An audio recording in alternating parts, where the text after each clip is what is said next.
Okay, so I want to continue this conversation about me deciding to start a whole new career at the age of 61. And last week I shared that I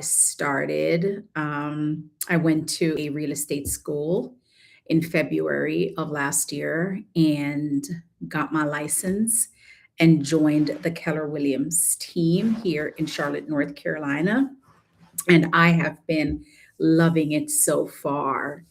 And I want to encourage someone that might find themselves at a more mature age to let them know that the skies are the limit, baby, and that you don't have to second guess yourself, that all of your skill sets, all of your knowledge, all of your wisdom is right within you, and you can do anything you want to do.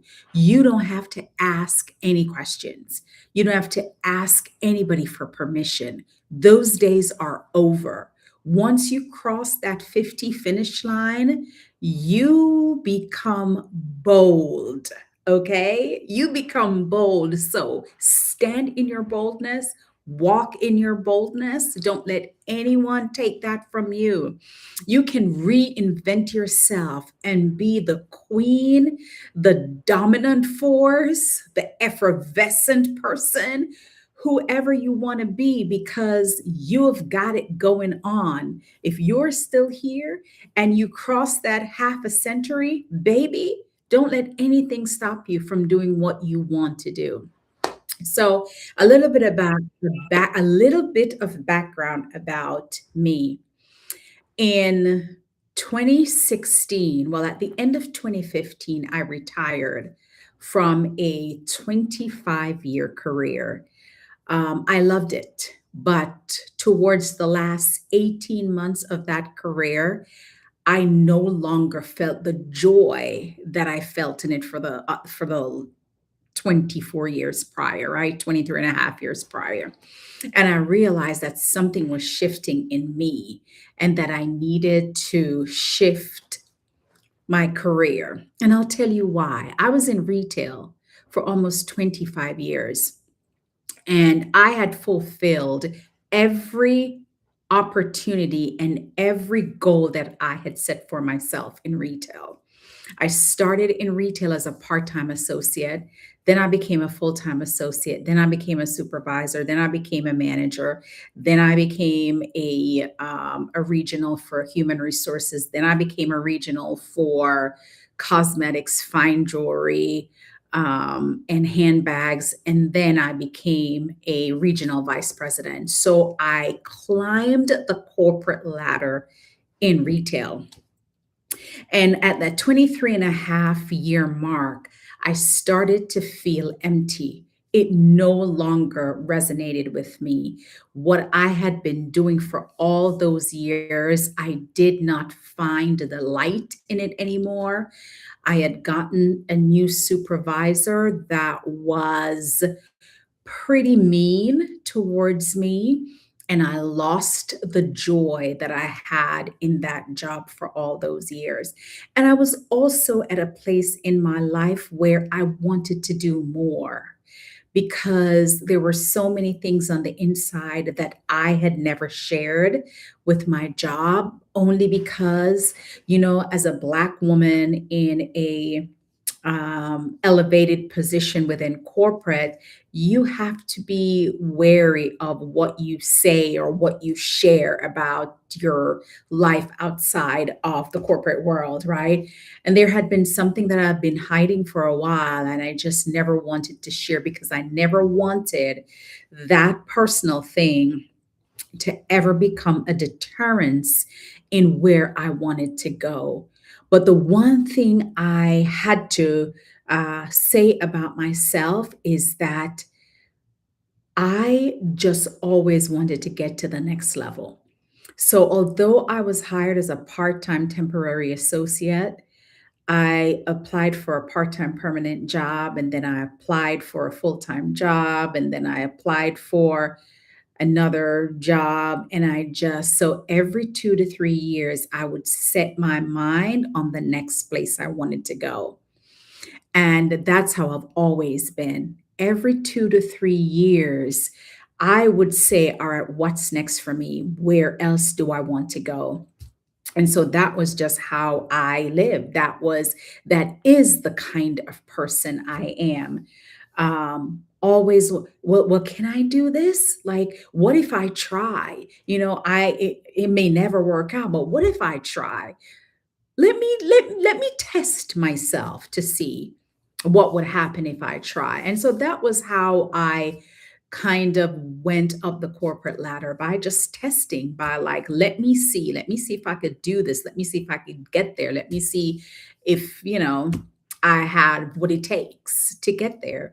And I did. But again, going back to that last year and a half before I left, I was empty.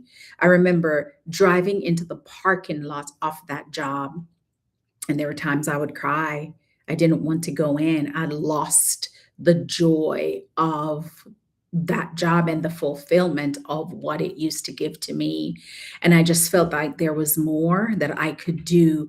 And somehow I wanted to impact lives. I wanted to do more from a philanthropic standpoint, or just from a serving standpoint. I wanted to do more. There was more inside of me. I felt like I never tapped into the gifts and the talents that God had given me. Like somehow that was on pause, right? The person that I was purposed to become, I couldn't become that because my life was consumed with this career that I've had for so long.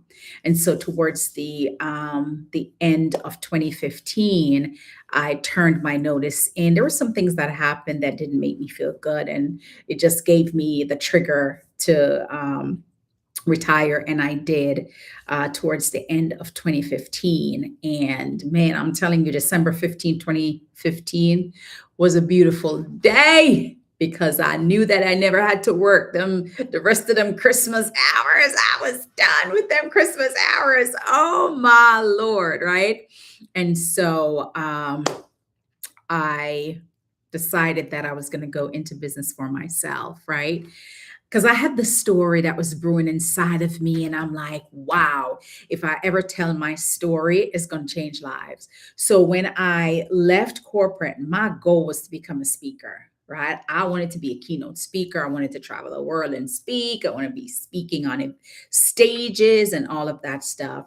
And I remember, prior to me leaving my corporate job, I had enrolled with an amazing coach, a speaker coach called Marshawn Daniels Evans. Man, I'm telling you, Marshawn Evans Daniels. I just said her name backwards because she's married to Jack Daniels. But I enrolled in a course with Marshawn, and it was amazing, a speaking course. And I think I spent like a year and 2 months in her mastermind, and it was everything. It opened up my eyes to business. It opened up my eyes to what is next for me. It opened up my eyes to how to structure yourself as a business owner, as an entrepreneur. And the whole speaking thing, I truly loved it, because I think I'm a natural teacher. I think that that is one of the gifts that God has given me. I'm a natural person to disseminate information, and I love to go into the depth of conversation so you can understand what I'm saying.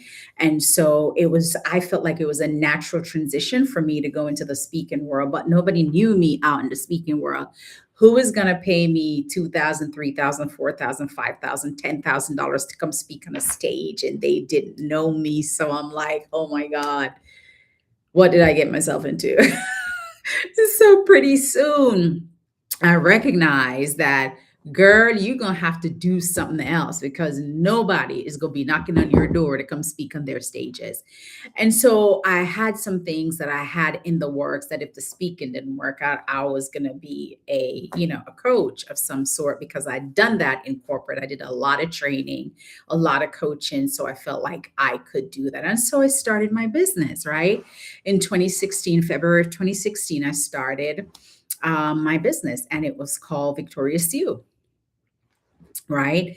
And that is a spin-off of some things that I had experienced in my life prior to deciding that I was going to start my business. And one day I'll tell you that part of the story, right? But just to kind of wrap this piece up, um, that was my background. Almost 25 years in corporate America. I did a lot of stuff.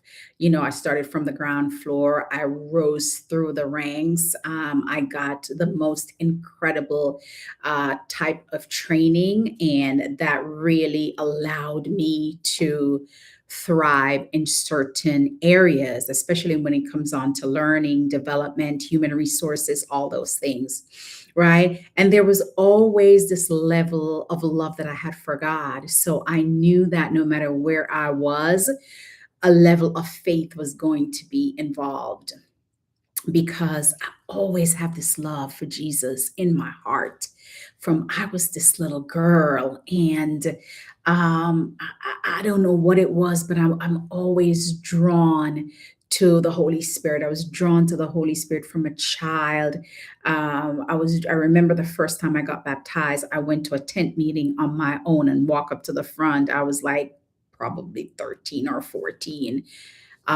It wasn't like somebody dragged me to church and I got baptized. I did that on my own. And I've always had this love for God, for the Holy Spirit, for Jesus Christ. I had the desire to learn more about Him. And so I knew that no matter where my life would take me, that there was going to be a level of faith, there was going to be an area of ministry that I was going to walk into along with the business. I just didn't know how it all was going to work out yet. But I'm going to stop here for right now because I want to give you the story over the period of the next few months about why I decided to go into real estate at the age of 61. So, wanted to give you a little bit of background as to some of the things behind the scenes as to how I got here, right? I have now been in business for 10 years, right? Because I started my business in February of 2016, and here we are in 2026. And so I'm kind of setting the foundation just so you can understand how I got here in 2016, right? When I started the business, I wrote a book in that very same year. And so the book and the business went hand in hand.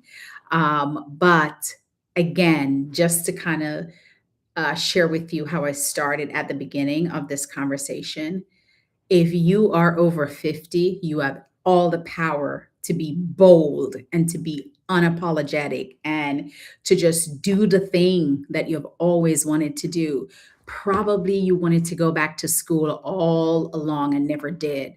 And here you are now over the half mark, over the half century point. Go back to school if that's what you want to do, right? You want to start a business and you're over the halfway mark, do it. You want to travel the world and do it. Do it. You have spent the first 50 years of your life doing everything, right? Working for people, serving a husband, serving a wife, serving your children, right? Serving these jobs, right? Putting yourself behind the eight ball, putting everybody else in front of you. No, now it's your time. Sister, brother, if you're watching this video and you're over 50, it's time for you to take control, take the reins back, and don't let anybody stop you from doing what it is that you want to do. And especially if you're 60 or older, oh my God, there's no stopping you. There's no stopping you. 60 is the new 40, okay? 60 is the new 40. So, truth be told, I am really 41 as opposed to 61, but more to come. Listen, stay tuned to this channel. Please like, subscribe, and I'd love to hear your feedback on this video. God bless you. Bye.